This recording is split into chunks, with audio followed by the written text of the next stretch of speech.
اللہ سبحانہ و تعالی نے ہمیں دنیا کے اندر ایک امتحان کے لیے بھیجا ہے۔ یہ امتحان اپنے مقرر وقت پر شروع ہوتا ہے اور جب اللہ چاہتا ہے تو اپنے مقرر وقت پر یہ اپنے اختتام کو پہنچتا ہے۔ اور غور کیجئے تو یہ بات واضح ہوتی ہے کہ اللہ رب العالمین نے جو امتحان ہمیں دیا ہے، اس امتحان میں جیسا بھی پرچہ آئے گا، جتنے بھی سوالات آئیں گے، ان سارے سوالات کو نہ صرف یہ کہ بتا دیا گیا ہے بلکہ ان کے تمام تر جوابات بھی ہمارے ہاتھ میں دیے گئے ہیں۔ لو کاپی پیسٹ کر لو اور اللہ کے ہاں کامیاب ہو جاؤ۔ اور دنیا کے جو امتحان ہیں وہ ہمارے لیے مثال ہے، اس طرح سے کہ جب ہم کسی بھی ایگزامینیشن ہال کے اندر جاتے ہیں، ہمیں ایک شیٹ دی جاتی ہے، بیٹھنے کے لیے کرسی ملتی ہے، ہاتھ میں قلم ہے، اور ہمیں ایک وقت دیا جاتا ہے کہ آپ ان سوالات کا حل اتنے وقت میں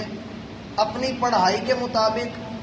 اپنے گزارے ہوئے وقت کے مطابق آپ ان سوالات کے جواب لکھ دیں،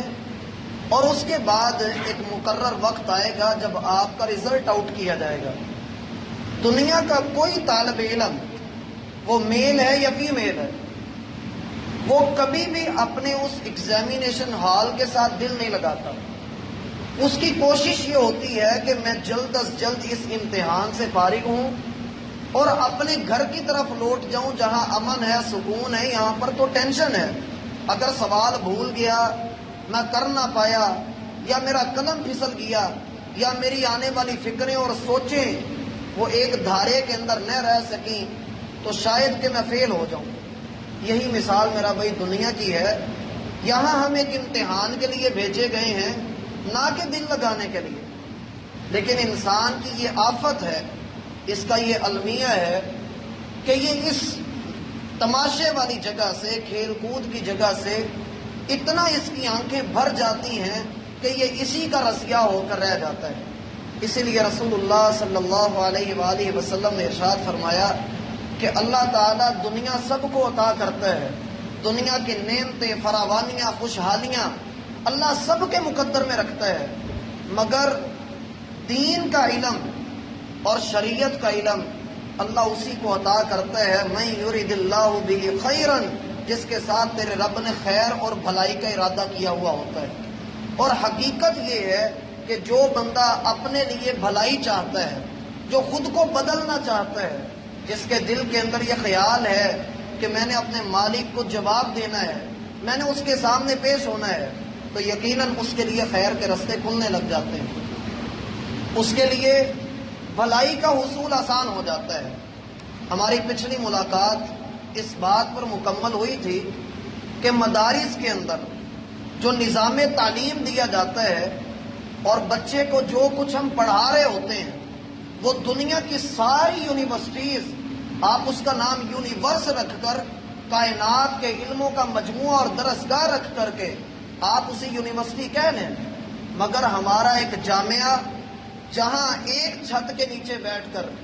گرامر بھی ہے، تفسیر بھی ہے، حدیث بھی ہے، تاریخ بھی ہے، ادب بھی ہے، اور اس کے ساتھ ساتھ لاجیکلی بھی اسلام کے احکامات کو پریکٹیکلی دکھایا جاتا ہے کہ آپ کو یہ حکم کس منطق کے تحت، کس اصول کے تحت آپ کو پڑھایا جا رہا ہے، آپ کو دیا جا رہا ہے، اور یہ اصول کس کس حدیث سے ہم نے اخذ کر کے دنیا کے کن مسائل کا حل نکالا ہے۔ تو ہم نے یہ عرض کیا کہ اللہ رب العالمین نے ہمیں نماز جیسی نعمت عطا کی، جس کو ہم پہلے اپنے ایمانی لیول کے اوپر رکھ کر پرکھتے ہیں، تو کتاب الایمان کے اندر، جو صحیح بخاری کی دوسری کتاب ہے، کتاب الایمان کے اندر ہمارا ایمان اس قدر مضبوط کیا جاتا ہے اور اس کے اندر ایسا کنکریٹ ڈالا جاتا ہے کہ یہی ایمان ہوتا ہے جو مدرسے کا طالب علم، دین کا طالب علم، اگر وہ بیمار بھی پڑ جائے، بستر پر ہو اور اٹھنے کے قابل نہ ہو، مگر اسے اذان کی آواز سنائی دے، وہ اٹھ کھڑا ہوتا ہے۔ یہ اس کا ایمان ہے۔ وہ ساری زندگی دنیا والوں کو دیکھتا ہے کہ دنیا والے اس کو تانا مارتے ہیں، شلوار اس کی ٹخنوں سے اوپر ہے، یہ کھیتوں کو پانی لگا کر آیا ہے، یہ ایسا ہے اور یہ ویسا ہے، یہ مسیطڑ ہے، مگر اس کا ایمان، اسے پتہ ہے کہ اس نے رب کو جان دینی ہے، یہ اپنی شلوار ہمیشہ ٹخنے سے اوپر رکھتا ہے، اسے پتہ ہے کہ مرد کی نشانی ٹخنے کے ننگا ہونے میں ہے۔ اور اس کا ایمان یہ ہے جو کتاب الایمان میں ہم پڑھتے ہیں، اس کا ایمان اتنا مضبوط کیا جاتا ہے کہ دنیا جہان کی عورتیں بھی تجھے ٹھکرا دیں اور تیرے گھر میں اپنا رشتہ نہ بھیجیں، تو نے اپنی داڑھی کے ایک بال کو بھی نہیں اتارنا، تو نے اسے سلامت رکھنا ہے۔ کیوں؟ یہ تیرے نبی کی سنت ہے۔ تیرے نبی نے ایک دن بھی اپنے بال کو نہیں کٹوایا، کانٹ چھانٹ نہیں کروائی، نہ خط کروائے، نہ لفافے بنائے۔ اور اسی کتاب الایمان کے اندر ہمارے ایمان کو یہ مضبوط تر کر دیا جاتا ہے کہ جب بھی کوئی خواہش منہ مارتی ہے اور زور آور ہو جاتی ہے، یہی مدرسے کا طالب علم اپنے ایمان کو، اپنی جوانی کو سنبھالتے ہوئے ڈر جاتا ہے، اور اسے وہ حدیث آتی ہے، میں یضمن لی ما بین لحییہ وما بین رجلیہ اضمن لہ الجنہ، دو جبڑوں کے درمیان لوتھڑے کی اور دو ٹانگوں کے درمیان لوتھڑے کی ضمانت دو، ہم تجھے جنت کی ضمانت دیتے ہیں۔ تو اصل چیز یہ ہے کہ جو مدرسے کے اندر وحی کی سائنس کی بنیادوں کے اوپر جو علم اور عمارت ہماری بنائی جاتی ہے، وہ دنیا بھر کے جامعات اور یونیورسٹیز اکٹھی بھی ہو جائیں، کسی ایک مدرسے کا مقابلہ نہیں کر سکتے، جہاں جسمانی تعلیم بھی ہے، روحانی تعلیم بھی ہے، دنیا کے مسائل کے ساتھ کیسے آپ نے ڈیل کرنا ہے اور کس طریقے سے ان کا حل شریعت کی روشنی میں پیش کرنا ہے، اور سب سے بڑھ کر یہ دنیا والے جتنی بڑی مرضی پیشکش کر دیں، آپ نے اپنے دین کا سودا نہیں کرنا، آپ نے اپنے دین پر آنچ نہیں آنے دینی۔ اور جب ہم کتاب الصلاح کی طرف آتے ہیں تو وہاں ہمیں یہ پڑھایا جاتا ہے کہ آپ جس رب کے در کے منگتے بن رہے ہیں، اس رب کے بارے میں جان لیجئے کہ وہ رب وہ ہے کہ سبحانک اللہم و بحمدک و تبارک اسمک و تعالی جدک و لا الہ غیرک، ہر حال میں آپ نے اپنے رب کی پاکیزگی، اس کی حمد و ثنا، اس کی بزرگی، اس کا تبارک و تعالی ہونا اور اس کے جیسا کسی اور کا نہ ہونا، آپ نے یہ تسلیم کر کے، تصور کر کے اپنے ذہن میں راسخ کرنا ہے، اور ہتھ کڑی لگا کر کے یہ کہنا ہے کہ اللہ تو ہی بڑا ہے، تیرے علاوہ کوئی بڑا نہیں، دنیا کی ساری طاقتیں ایک طرف اور تیری طاقت، تیرا جلوہ اور تیرا جلال اور تیری ہیبت، تیرا روب، وہ سارا ایک طرف ہے۔ اور اسی طریقے سے ہمیں کتاب الصلاح کے اندر یہاں تک تعلیم دی جاتی ہے کہ اگر آپ کی یہ آستین فولڈ کر کے آپ نے اوپر چڑھائی ہوئی ہے تو ہمارا بچہ جب نماز کے لیے کھڑا ہوتا ہے اسے تلقین کی جاتی ہے کہ آپ اسے نیچے کر لیں۔ تشہد میں انگلی کا مسئلہ ہے، نبی کریم صلی اللہ علیہ وآلہ وسلم نے دو طریقوں سے انگلی ہلائی ہے، آپ یقین مانیے اس قدر ڈیٹیل کے اندر احادیث کے اندر اس کا ذکر ہے کہ جس کی کوئی حد نہیں۔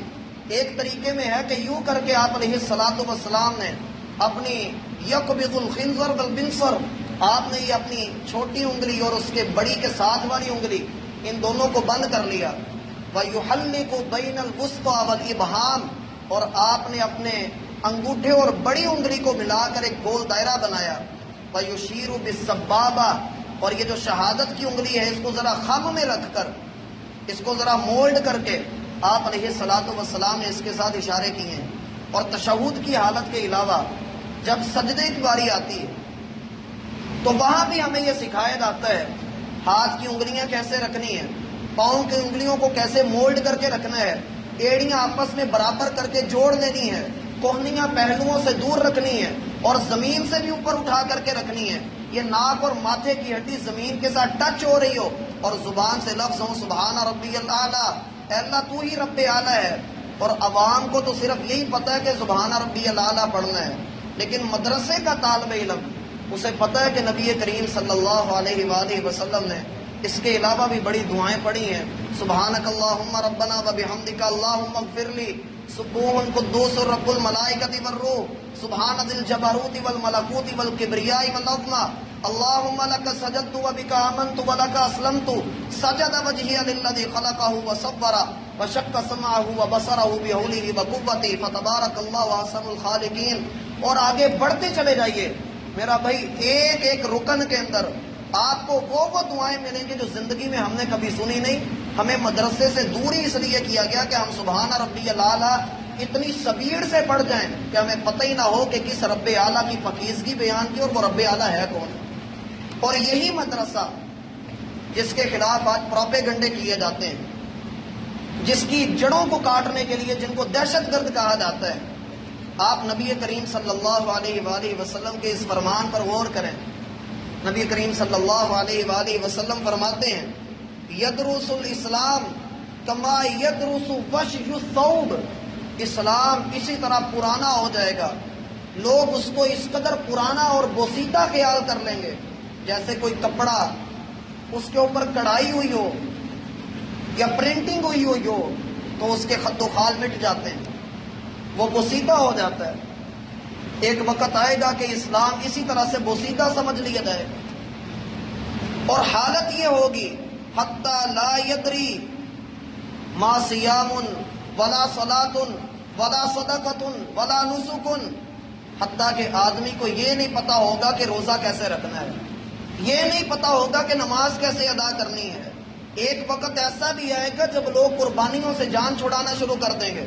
اور اپنا مال اللہ کے راستے میں دیتے ہوئے جھجک محسوس کریں گے, انہیں پتہ ہی نہیں ہوگا کہ اسلام کے احکامات کیا ہیں. حتی لا یدری, ایک وقت ایسا بھی آئے گا اور اس وقت میں ایک آدمی اٹھے گا اور کہے گا میں نے اپنے بڑوں سے سنا ہے, میرا باپ بتایا کرتا تھا کہ اس کے باپ نے اس کو بتایا کہ اس کے باپ دادا میں سے کوئی ایک تھا جو لا الہ الا اللہ کہا کرتا تھا. اس قدر اسلام کو پرانا اور بوسیدہ سمجھ لیا جائے گا. آپ علیہ الصلوۃ والسلام کے صحابی نے پوچھا اے اللہ کے رسول, کیا صرف اتنا سا عمل لا الہ الا اللہ, اور وہ بھی اپنے پچھلے نسلوں اور بزرگوں سے یاد رکھنے والے یہ لوگ, ان کا معاملہ کیا ہوگا؟ آپ علیہ الصلوۃ والسلام نے فرمایا اللہ کے بندے, ایک وقت جب قیامت کا دن ہوگا اللہ تعالیٰ اس کلمے کی وجہ سے اس دور کے مسلمان کی بخشش بھی کر دے گا. تو بتانے کا مقصد میرا بھائی یہ ہے کہ اسلام اور مسجد سے آج کفر کو مسئلہ ہے, اور یہ مسئلہ اس دور کا ہے جب سے محمد الرسول اللہ صلی اللہ علیہ وآلہ وسلم نے مسجد نبوی کے اندر اسلام کے پہلے مدرسے کی بنیاد رکھی تھی. اس لیے آپ مدارس کے اوپر اور مساجد کے لیے اپنے دل کو نرم رکھیے اور بالخصوص اپنی اولادوں کو اس طرف کا رخ کروائیے. یقین مانیے کالج یا یونیورسٹی یا سکول آپ کے بچے کو کبھی یہ نہیں بتائیں گے, اور اللہ معاف کرے میں ان چیزوں کے خلاف نہیں ہوں, دنیاوی تعلیم حاصل کرنی چاہیے. دین ہمیں یہ سمجھاتا ہے کہ دنیا کو ساتھ لے کر دنیا کے مسائل کو سمجھتے ہوئے آپ اس تعلیم کو حاصل کر کے آپ لے کر کے چلیے. ربنا آتنا فی الدنیا حسنہ, اے اللہ دنیا ہمیں اچھی عطا کر دے. تو یہ تبھی ممکن ہے جب ہم دنیا کے مسائل کو دین کی روشنی میں حل کرنے کی کوشش کریں گے. لیکن اسکول جو ہے یا کالج یا یونیورسٹی وہ کبھی یہ نہیں سمجھائیں گے کہ وضو کیسے کرنا ہے, وہ یہ نہیں بتائیں گے کہ غسل کے کیا احکامات ہیں, وہ زکوٰۃ کا نصاب نہیں سمجھائیں گے. وہاں پر تو وہ حال ہوتا ہے, یہ یونیورسٹی آف لاہور کے اندر سر عام لڑکا اور لڑکی ایک دوسرے کو پرپوز کرتے ہوئے نظر آتے ہیں, یا پھر جس طرح سے یاریاں دوستیاں اور عزتوں کے اوپر ڈاکے بنتے ہیں, ہم ان چیزوں کو دیکھتے بھی ہیں سنتے بھی ہیں, اور آج جا کے دہشت گردی کا لیبل اور مولویوں کے اوپر بے حیا ہونے کا لیبل لگتا ہے تو ایسے طبقے کی طرف سے ہی لگتا ہے. یا پھر آنے والے ایام میں جب قربانی ہوگی تب پھر یہ زبانیں بولنا شروع ہو جائیں گی کہ محلے کے حاجی صاحب نے 2 لاکھ کی قربانی لے لی, کسی غریب بچی کی شادی نہیں کروائی, بھلے اپنی جیب میں 2-2, 3-3 لاکھ کے فون ڈالے ہوں. تو میرا بھائی اپنے مدرسے کے ساتھ دنیا کی ساری چیزیں, اور ہم تو اتنے بے دل ہو جاتے ہیں کہ مدرسے کے اندر کوئی بندہ آتا ہے یا مسجد کے اندر آتا ہے, اس کا جوتا اٹھایا جاتا ہے, وہ اتنا بے دل ہوتا ہے, وہ کہتا ہے مسجد جانا ہی نہیں, یہاں تو جوتا اٹھایا جاتا ہے. یہ وہی شخص ہے بازار کے اندر جائے ڈاکہ پڑ جاتا ہے, اس کا مال لوٹ لیا جاتا ہے, اس کی جیب کٹ جاتی ہے, اس نے کبھی بازار جانا تو چھوڑا نہیں. اصل مسئلہ دل کا ہے, اس کا دل کس طرف اٹکا ہوا ہے, اس کو صرف یہ ہے, اللہ تعالیٰ نے فرمایا چاہتا صرف یہ ہے کہ دنیا کی دولت اس کے پاس آ جائے. الہاکم التکاثر, کثرت کے لالچ نے تمہیں غافل کر دیا ہے. اور یقین مانیے ایسے ایسے لوگوں کو بھی میں نے دیکھا ہے جن کی اللہ رب العالمین نے اولادوں کی بھی شادیاں ہو چکی ہیں، دادے بن چکے ہیں، لیکن یہ نہیں پتا کہ غسل کیسے کرنا۔ وجہ پوچھی، ہمیں قاری صاحب نے مارا تھا۔ بھائی وہ ایک الگ مسئلہ ہے، آنے والی ملاقات میں ہم انشاءاللہ اس کا بھی ذکر کریں گے، لیکن آپ اگر دین سے دور جا رہے ہیں تو کیا آپ دین کا نقصان کر رہے ہیں؟ کبھی بھی نہیں۔ یہ دین کا کام ہے، یہ ہو کر نہیں رہنا ہے۔ آپ اس سے دور جائیں، آپ اس کے قریب آ جائیں تو آپ کا ہی فائدہ ہے۔ اسی لیے رسول اللہ صلی اللہ علیہ وآلہ وسلم نے فرمایا، من یرید اللہ بہ خیرا، اللہ جس کے ساتھ بھلائی کا ارادہ کرتا ہے اللہ تعالیٰ اسے دین کی فقاہت، دین کی سمجھ اللہ اس کو عطا کر دیتا ہے۔ اگر کسی مسئلے کے اندر مجھے دین کا علم نہیں ہے تو اس کا مطلب یہ نہیں کہ میرے ساتھ خیر اور بھلائی کا ارادہ نہیں، اس کا مطلب یہ ہے کہ مجھے اس کی طرف جانا ہے۔ نبی کریم صلی اللہ علیہ وآلہ وسلم کی مشہور دعا ہے جو ہم چھوٹے بچے کو پڑھانا شروع کر دیتے ہیں، ربی زدنی علما، اے اللہ میرے علم میں اضافہ کر دے۔ یہ علم میں اضافہ، علم میں بڑھوتریاں تبھی ہوتی ہیں جب بندہ دینداروں کے ساتھ، مدارس کے ساتھ، مساجد کے ساتھ رابطے میں رہتا ہے۔ آگے بڑھیا ہم کتاب الزکاۃ کے اندر داخل ہوتے ہیں۔ یہ ایک ایسی کتاب ہے صحیح بخاری کے اندر جس میں ہمیں یہ سمجھایا اور لکھایا اور پڑھایا جاتا ہے کہ اگر آپ دنیا والوں کے ساتھ بالمشافہ ملاقات کرتے ہیں، دنیا کا ہر شخص اپنی اولاد کو، اپنے بچوں کو اور اپنی برادری کو، اپنے ساتھ جڑے ہوئے رشتوں کو نوٹ جوڑنا سکھائے گا، توڑنا نہیں سکھائے گا۔ وہ یہی کہے گا کہ آپ اپنی دولت کو، اپنے پیسے کو سنبھال کر رکھو، ہمیشہ اس کو جو ہے وہ محفوظ کر کے رکھو، اوکھے ویلے میں تمہارے کام آئے گا۔ اس لیے بزرگ بھی کہا کرتے تھے کہ دو کام نہیں کرتے، ایک نوٹ نہیں کڑائی دا وہ ہاتھ چ نہیں رہتا، دوجا منڈا نہیں بیائی دا وہ ہاتھ چ نہیں رہتا۔ تو نوٹ جو توڑوا لیتا ہے اس کے ہاتھ میں نہیں رہتا، لیکن کتاب الزکاۃ کے اندر لا کر کے ہمیں یہ پڑھایا اور لکھایا جاتا ہے کہ آپ نے سوٹ کا نوٹ توڑنا کیسے۔ ہمیں یہ بات اصولی طور پر دے دی جاتی ہے کہ ہر 100 میں سے 40 کا حصہ آپ کے رب کا ہے، باقی 97.5 روپے آپ کے ہیں۔ اعتراض آ گیا، یہ اسلام کو میری دولت کے اوپر بھی جو ہے وہ اعتراض ہے، اسلام میری دولت ہتھیانا چاہتا ہے۔ یہی آدمی جو اعتراض کرنے والا ہے اور مدرسے کے مولوی کو اور مسیتڑ کو اور جس نے اپنی جوانی مدرسے کے اندر لگائی ہوئی ہے یہ اس کو تانے دیتا ہے، یہی آدمی تربوز لینے گیا، 5 کلو کا تربوز لے کر کے گھر آیا ہے، آ کر چھلکا اتارے گا یا ایسے کھا جائے گا؟ اتارے گا نا چھلکا، کیوں بھائی؟ چھلکا اتارے گا، اور چھلکا جب وہ اتار لے گا تو کتنے کا چھلکا اترے گا؟ آپ کہہ لیں 5 کلو کا تربوز ہے تو 3 پاؤ کا چھلکا تو اتر گیا، باقی اس کا گودا ہے وہ اس کو کھائے گا۔ اب کوئی اس عقل کے اندھے کو پوچھے کہ تو نے پیسے تو چھلکے کے بھی دیے ہیں، یا پھر یہ گوشت لینے جاتا ہے تو کسائی کو کہتا ہے کہ بھائی ذرا پتے کو بچا کر یہ پتا نہ ہو۔ نبی کریم صلی اللہ علیہ وآلہ وسلم نے یہی بات تو فرمائی کہ اگر یہ پتا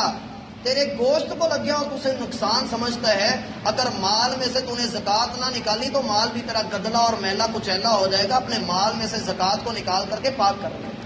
یہ کتاب الزکاۃ کے اندر ہمیں پڑھایا جاتا ہے۔ اسی طرح سے اگلی جگہ پر جب ہم کتاب الزکاۃ سے آگے بڑھتے ہیں ہمیں نکاح کے معاملات نظر آتے ہیں،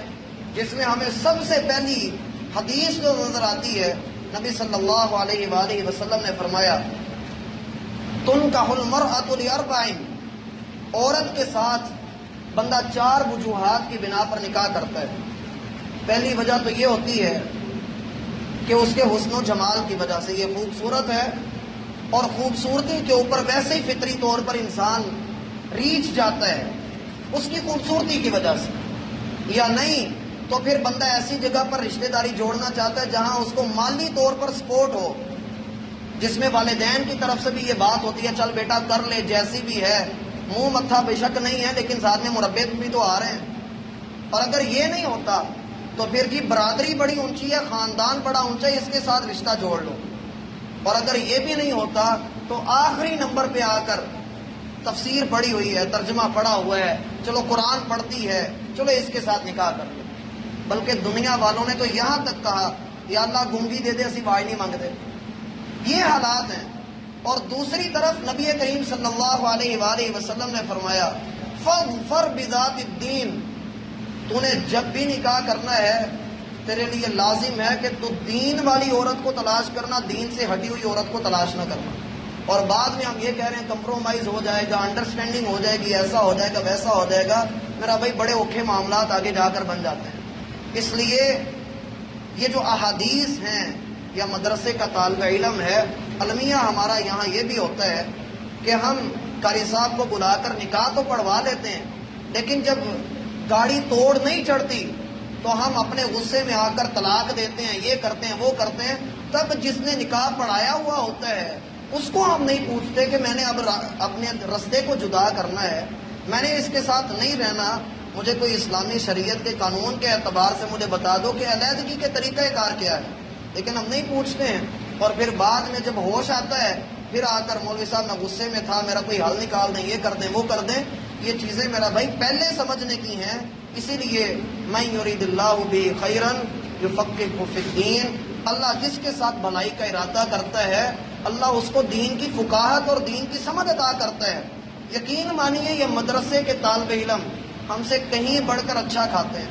کہیں بڑھ کر اچھا پہنتے ہیں۔ اللہ تعالیٰ نے ایسے بندوں کے رزق کا ذمہ خود لیا ہے، اس لیے کوشش کیجئے کہ آپ بھی دین کے ساتھ جڑنے والے بنیں۔ بھلے ہفتے کے ایک دن میں آپ فیصلہ آباد کے کسی بھی عالم دین کے ساتھ وقت بنائیں، یا اس کو اپنے گھر لے آئیں اور چھوڑ آئیں، یا اس کے پاس چلے جائیں، بیٹھ کر دینی مسائل کا علم حاصل کریں، کچھ سیکھ لیں۔ یقین مانیے یہ دین ہی ہماری نجات ہے، اگر نہیں تو پھر اللہ کے لیے اپنی اولادوں کو اس چیز کا علم سکھائیے۔ نبی کریم صلی اللہ علیہ وآلہ وسلم نے فرمایا آدمی مر جاتا ہے مگر اس کے پیچھے 3 چیزیں ایسی ہوتی ہیں جو جاری رہتی ہیں، ان میں سے ایک اس کا صدقہ ہے، یا اس کا علم ہے، یا اس کی نیک اولاد ہے جو اس کے لیے دعا کرتی رہتی ہے۔ تو اللہ رب العالمین کے ساتھ اپنے رابطوں کو اللہ سبحانہ